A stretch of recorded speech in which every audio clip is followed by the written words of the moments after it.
Praise the Lord. இயேசுவின் ரத்தம் ஜெயம். தினமும் இயேசு நிகழ்ச்சிக்கு உங்களை கர்த்தராகிய இயேசு கிறிஸ்துவின் நாமத்தில் வரவேற்கிறேன். செய்தியின் தலைப்பு: தேவனுடைய இரகசிய செயல் உங்கள் கூடாரத்தில். ஆதார வசனம் யோபு 14:14. மனுஷன் செத்தபின் பிழைப்பானோ? எனக்கு மாறுதல் எப்போது வருமென்று எனக்கு குறிக்கப்பட்ட போராட்டத்தின் நாளெல்லாம் நான் காத்திருக்கிறேன். மீட்கப்பட்ட மக்களே, இடர்கள் வருவது அவசியம், சோதனை அவசியம், சிச்சை அவசியம். இந்த வார்த்தைகள் நம்மை கலங்கடிக்கக்கூடாது, பயமுறுத்த இடம் கொடுக்கக்கூடாது. இந்த வார்த்தையில் நம்மை ஒரு விசை கலைத்து போட்டு மறுபடி உருவாக்கக்கூடிய செயல். பூமியின் ஆழத்திலிருந்து எடுக்கப்பட்ட கார்பன் கற்கள் எங்களை பட்டதீட்டக்கூடாது, வலிக்கும் என்று சொல்லியிருந்தால் வைரமாக மாறி இருக்க வாய்ப்பில்லை. பொன் தங்கம் எங்களை அக்கினிக்குள் போடலாகாது என்று பிடிவாதம் பண்ணி இருந்தால் சுத்தமாக இருக்க முடியாது. அலங்காரமான நகைகள் செய்ய மற்ற உலோகங்களோடு இணைத்திருக்க முடியாது. பூமிக்குள் போன மரங்கள் மற்றவைகள் எங்களை அழுத்தாதீர்கள், வேதனையாக இருக்கிறது என்று தடுத்திருந்தால் அற்புதமான உபயோகமான நிலக்கிரியாக மாறி இருக்க முடியாது, குப்பையாகத்தான் போயிருக்கும். இரும்பு எங்களை அடிக்காதீர்கள், நோகுகிறது என்று விலகி இருந்தால் இந்த இரும்பு சாமான்களை செய்திருக்க முடியாது, வீடு கட்டி இருக்க முடியாது, எந்த வேலையும் நடந்திருக்காது. ஒரு ஊசியிலிருந்து நினைத்து பாருங்கள். குழந்தைகள் எங்களுக்கு தடுப்பூசி போடாதீர்கள், வலிக்கிறது என்று கையை விட்டு ஓடி இருந்தால் எல்லா குழந்தைகள் நோயோடு தான் இருந்திருக்கும். நீங்கள் எதை வேண்டுமானால் எடுத்துக்கொள்ளுங்கள். அற்புதமான மாற்றம், உபயோகமான மாற்றம் அடைய வேண்டுமானால் அவைகள் ஒரு போராட்டத்தின் பாதையில் உள்ளே போய் வெளியே வர வேண்டும். இயேசு சிலுவைப்பாடுகள் அனுபவத்திற்காவிட்டால் நமக்கு ரட்சிப்பு இல்லை. ஆக்கினை தீர்ப்பு நம் சரீரத்தின் மேல் கிடந்தது. இதை நினைத்தே ஒன்றுமில்லாமல் ஆகியிருப்போம். யோபு சொல்கிறான், எனக்கு ஒரு மாறுதல் வரும் என்று காத்திருக்கிறேன். எப்போது காத்திருந்தானாம்? போராட்டத்தின் காலத்தில். இதிலிருந்து ஓடிவிட வேண்டும் என்று அவன் கேட்கவில்லை. எனக்கு மாறுதல் வரும், சோதித்தவின் பொன்னாக விளங்குவேன். எப்படி என்றால், என் மீட்பர் உயிரோடு இருக்கிறார், என் மீட்பர் உயிரோடு இருக்கிறார், என்னோடு இருக்கிறார் என்க கரு. அதை நம்ம பிடிக்காவிட்டால் வாழ்க்கையில் ஒன்றுமில்லை. அவர் எனக்காக வழக்காடி என்னை மீட்டுக்கொள்வார் என்றுதான் அறிக்கை செய்தான்.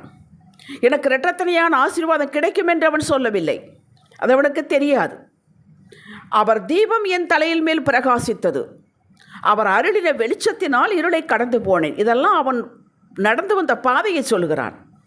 தேவனுடைய இரகசிய செயல் கூடாரத்தின் மேல் இருந்தது என்கிறான். யோபு 29:4.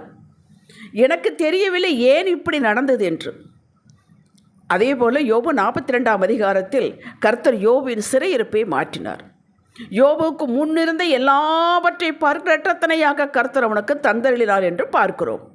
அது எப்படி என்று கொடுக்கப்படவில்லை. இதுதான் தேவனுடைய இரகசிய செயல். இது எல்லாருடைய வாழ்விலும் உண்டு. ஏன் எனக்கு மாத்திரம், ஏன் என் குடும்பத்துக்கு மாத்திரம் இப்படி நடக்கிறது, ஏன் எனக்கு மட்டும் ஒன்று வாய்ப்பே இல்லாத போல் தெரிகிறது? இது நம்முடைய கேள்வி. இதுதான் நம்மேல், நம் குடும்பத்தின் மேல் இருக்கும் தேவனுடைய இரகசிய செயல். போராட்டத்தின் காலம். பின் எல்லாம் திரை விலகுவது போல, புகை மறைவது போல, பனி விலகுவது போல விலகும், நிச்சயமாக விலகும். எப்படி இத்தனை மேன்மைகள் எனக்கு கிடைத்தது? நான் இப்படியெல்லாம் வேண்டும் என்று கூட கேட்டதில்லை, கேட்கவும் தெரியாது என்று ஆச்சரியப்பட்டு நிற்போம். இதுதான் தேவனுடைய இரகசிய செயல். ஆனால் ஒரு தவறை செய்துவிடக்கூடாது.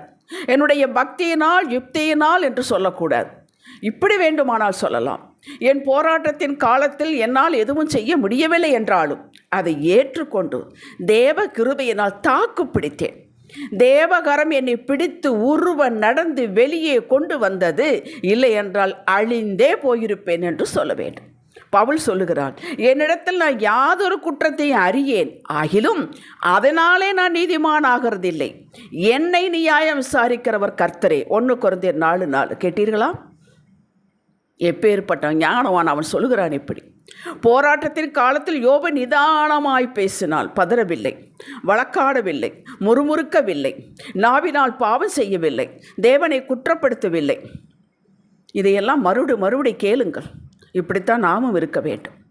எடுத்தோம் கவிழ்த்தோம் என்று அவர் செய்ய மாட்டார், நாமும் செய்யக்கூடாது. யோசிக்கணும், ஏன் இப்படி வருகிறது என்று. நாமே நிதானித்தால் நலமாக இருக்கும். நம்முடைய பாதையை சோதித்து பார்த்தால் நலமாக இருக்கும். ஆண்டவரோடு கேட்டால் நலமாக இருக்கும். அவர் ஒன்றுமே பேசவில்லை என்றாலும் ஏதோ செய்து கொண்டிருக்கிறார் என்று உணர வேண்டும். போராட்டத்து காலம் என்றாலே புரிந்து கொள்ள வேண்டும். அற்புத மாறுதலை காணப்போகிறேன் என்று யோபு சொல்கிறான். நான் நீதிமானாயிருந்தாலும் அவரோட வழக்காடாமல் என் நியாயாதிபதியிடத்தில் இரக்கத்துக்கு கெஞ்சுவேன். யோபு 9:15 கேட்டீர்களா? என் நியாயாதிபதியிடத்தில் நீதி கேட்பேன், நியாயம் கேட்பேன் என்று சொல்லவில்லை, இரக்கத்துக்கு கெஞ்சுவேன்.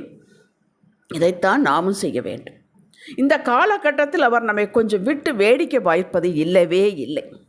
பிள்ளை சுகவீனமாய் ஜீவனுக்கு போராடி கொண்டிருக்கிறது என்றால் பெற்ற தாய் எங்கே இருப்பாள் என்று யோசித்து பாருங்கள். அப்படிப்பட்ட தாயே மறந்தாலும் நான் உன்னை மறப்பதில்லை என்கிறார் ஏசாயா 49:15-16. 2 ராஜாக்கள் 5ஆம் அதிகாரத்தில் நாகமான் எலிசாவிடம் வருகிறான். குஷ்டரோகம். அவர் யோர்தானில் போய் 7 தரம் முங்கி எழு, நீ சிறு பிள்ளை மாமிசம் போல் ஆகிவிடும் என்று சொல்லுகிறார். முதலில் பிடிவாதம் பிடித்தான், அப்புறம் போய் முங்கி எழுந்தான், குஷ்டரோகம் நீங்கிற்று. இது தேவ கட்டளை. அது அப்படித்தான். நான் படைத்தலைவன், மூழ்கி எழ மாட்டேன், யாராவது தண்ணீர் மொண்டு என்மேல் ஊற்றுங்கள் என்று சொன்னானா? இல்லையே. நீங்கள் கர்த்தரை இறுக பற்றி கொண்டு தெய்வ பயத்தோடு அவரையே நோக்கி கொண்டு நடப்பவர் என்றால் உங்களுக்கு போராட்ட காலம், அதன் தீவிரம் கொஞ்சம் குறைவு என்பது அல்லவே அல்ல. உங்களுக்குத்தான் இன்னும் நெருக்கம், இன்னும் இறுக்கம். ஆனால் உங்களுக்குத்தான் எல்லாரும் ஆச்சரியப்பட்டு பிரமிக்கும் அளவிற்கு உயர்வு, மேன்மை. தாவீதைப் போல நெருக்கப்பட்டு ஒடுக்கப்பட்டு திரிந்தவர் எவரும் இல்லை. அவரை போல சமஸ்த இஸ்ரவேலை சாட்சியாக ஆண்டவர் எவரும் இல்லை. தாவீதைப் போல தகப்பன், தாவீதைப் போல அடுத்தவர் ராஜாக்கள் புஸ்தகத்திலெல்லாம் படித்து பாருங்கள்.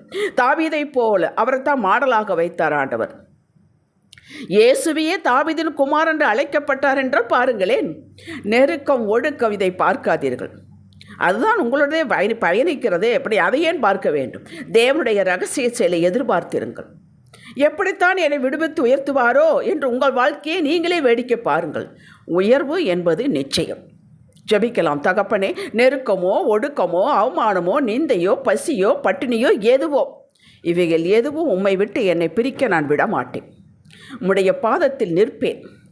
எப்போது மாறுதல் வரும் என்று ஒரு பிரசன்னத்தில் தான் காத்திருப்பேன். வெளியே போய் காத்திருக்க மாட்டேன். உள்ளத்தில் விசாரங்கள் பெருகளுடைய கிருபை தாங்குகிறது, அடியாளை தாங்கும். எல்லா வகையிலும் உடைய கிருபை போதுமானது. இதை விலக்காமல் என் ஜெபத்தை தள்ளாமலும் இருக்கிற தேவனுக்கு ஸ்தோத்திரம். இயேசுவே நாமத்தில் பிதாவே. இன்றைய சிந்தனைக்கு விடியலை நோக்கி காத்திருக்கிறேன். ஏன் அந்த விடுதலை, அற்புத மாற்றம், தேவ ரகசியம் இன்றே வரக்கூடாது? யாருக்கு தெரியும்? ஆமென். அல்லேலூயா.